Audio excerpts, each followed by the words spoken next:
Film yang dirilis pertama kali pada 22 September 2019 ini memiliki fokus cerita pada sepasang suami istri yang hidupnya sedikit hambar karena sang istri tidak lagi bernafsu memberi jatah pada suaminya.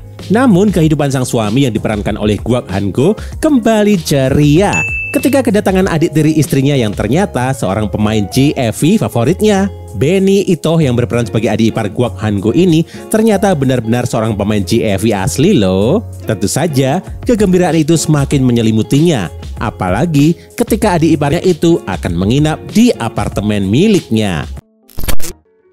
Film ini dibuka dengan scene di dalam mobil saat Jun Seok tengah menyatakan cinta pada Soo Yeon. Kalau dilihat dari mukanya sih, Soo Yeon kayaknya masih cukup ragu sama Jun Seok. Beruntungnya, berkat kegigihan dan ketulusan Jun Seok, Soo Yeon mau menerimanya. Untung gak ditolak pakai alasan kamu terlalu baik buat aku ya. Setahun kemudian keduanya tampak masih bersama. Malam itu, nampaknya mereka habis minum-minum sampai Soo Yeon teler. Untung saja Jun Seok masih bisa menolongnya. Tapi pas bantuin berdiri, kok tangannya nggak sengaja traveling ke dada Soo Yeon ya? Mungkin karena cintanya tulus, Jun Seok masih bisa menahan hasrat bercocok tanamnya dan memilih untuk mengajak Soo Yeon menikah terlebih dahulu. Setelah menikah, keduanya menjadi pasangan bahagia.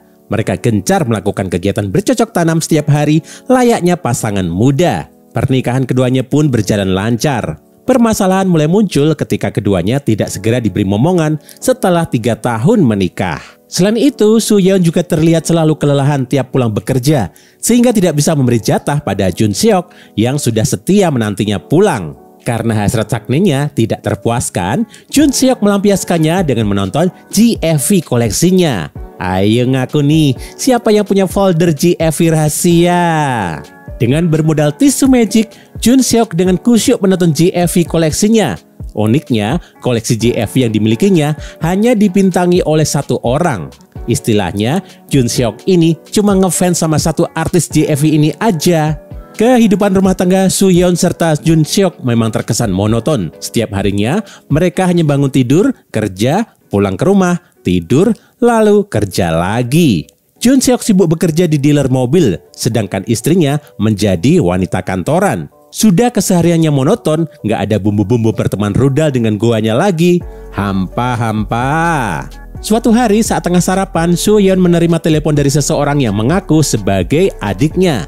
Ia jelas terkejut karena selama ini dia tidak tahu bahwa ia memiliki adik. Gadis di telepon itu mengaku akan main ke Korea dan ke rumahnya. Ternyata keduanya memang memiliki satu ayah, tapi adik tirinya ini tinggal di Jepang. Saat sampai di rumahnya, yang paling terkejut justru Jun Seok. Soalnya adik tiri Soo Yeon ini terlihat mirip dengan artis JFV favoritnya. Gadis imut bernama Hitomi ini lantas memperkenalkan diri pada Soo Yeon dan Jun Seok. Sayangnya, komunikasi mereka terhalang bahasa karena Hitomi hanya bisa berbahasa Jepang dan Inggris, sedangkan Soo Yeon dan istrinya hanya bisa berbahasa Korea dan juga sedikit bahasa Inggris. Agar komunikasinya lebih jelas, Hitomi pun melepas kacamatanya. Jun Seok yang dari awal kedatangan Hitomi nggak pernah kedip sekarang ditambah melongo karena dia benar-benar yakin Hitomi adalah gadis JFV kesayangannya. Ia sampai masuk ke kamar mandi untuk memastikannya. Setelah terkonfirmasi bahwa Hitomi benar-benar adik tirinya, Soo Yeon dan Jun Seok pun mengajaknya makan malam. Hitomi juga bercerita bahwa ia akan berlibur di Korea selama 1 bulan. Keesokan harinya, Hitomi diajak jalan-jalan keliling Korea.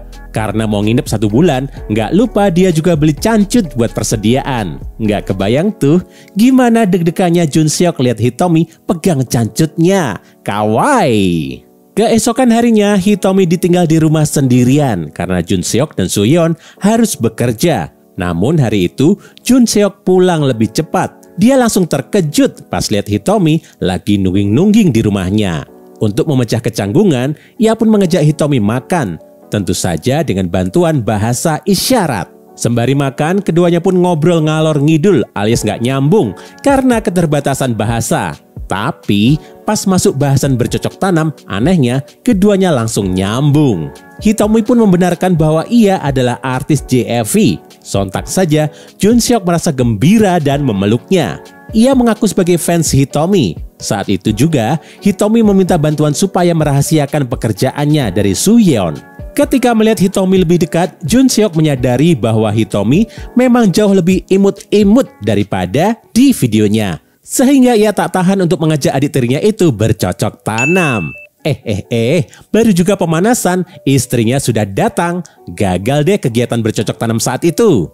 Esok harinya Jun Seok pun merasa gelisah karena hasratnya belum bisa disalurkan. Oleh karena itu, ia memutuskan untuk pulang kerja lebih cepat dengan semangat. Ternyata saat dia sampai di rumah, istrinya sudah terlihat berdua dengan Hitomi.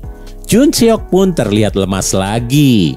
Tapi tentu saja banyak jalan menuju goa. Kali ini ia mencoba mencari camilan serta beras kencur untuk diminum bersama. Tak berselang lama, istrinya pun teler karena minum beras kencur, kayak pas di awal film. Tentu saja Jun Seok tidak menyia-nyiakan kesempatan ini. Tepat setelah istrinya teler, dia langsung nyosor ke Hitomi. Tangannya pun traveling sampai ke gua terdalam milik adik iparnya itu. Tapi sebelum berhasil bercocok tanam, istrinya tiba-tiba bangun karena mual. Duh, gagal maning, gagal maning. Tentu saja Jun Seok tidak habis akal. Keesokan harinya, dia berpura-pura sakit sehingga tidak perlu pergi ke kantor. Kesempatan ini dia pakai untuk membuktikan ke Hitomi kalau dia fans garis kerasnya. Setelah melihat kumpulan video JFV miliknya, Hitomi merasa tersentuh dan mulai mengiyakan ajakan bercocok tanam suami kakak tirinya itu. Hari-hari terus berlalu, Jun Seok dan Hitomi pun semakin tidak punya malu. Keduanya pun sempat-sempatnya saling menggoda di meja makan. Di waktu yang berdekatan, rupanya Sooyeon menyadari bahwa belakangan ini ia dan suaminya jarang bercocok tanam bersama, terutama karena dirinya yang sering menolak ketika diajak oleh Jun Seok. Sejak saat itu, keduanya kembali menjadi pasangan yang aktif bercocok tanam di ranjang. Sooyeon pun sampai-sampai berdandan nakal supaya suaminya makin tergoda. Saat istrinya kembali membara, Hitomi pun tidak mau kalah. Ia semakin berani menggoda Jun Seok. Dia sampai berani masuk ke kamar kakak tirinya untuk menggoda suaminya.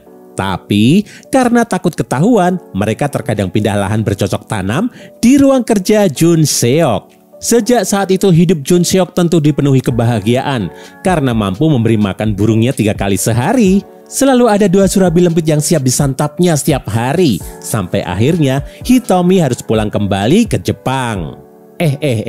Tapi ternyata ada kejutan di akhir film, gengs. Beberapa bulan setelahnya, Hitomi kembali mengirimkan pesan pada kakaknya dan memberitahu bahwa ia akan kembali berlibur ke Korea.